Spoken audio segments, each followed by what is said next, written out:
యాకోబును విడిచాడు, ఇశ్రాయేలుగా మార్చాడు. అబ్రాహామును విడిచాడు, అబ్రహాముగా మార్చాడు. సారాయిని విడిచాడు, సారాగా మార్చాడు. ఇదిగో యాకోబును విడిచాడు, ఇశ్రాయేలుగా మార్చాడు. జక్కయ్యను విడిచాడు, ఇదిగో అబ్రహాము కుమారుడుగా మార్చాడు.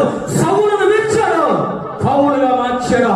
విరిగితేనే, పాతి పెట్టబడితేనే నువ్వు బాప్తిస్మం ద్వారా, పాతి పెట్టబడితేనే ఆత్మ ద్వారా నువ్వు ఫలిస్తావు. ఈరోజు ఏ విధముగా విరచబడ్డావు, ఏ విధముగా పాతి పెట్టబడ్డావు? వీరందరూ బహుగా ఫలించడానికి కారణం ఏమిటో తెలుసా? వారందరూ విరవబడ్డారు, వారందరూ పాతి పెట్టబడ్డారు.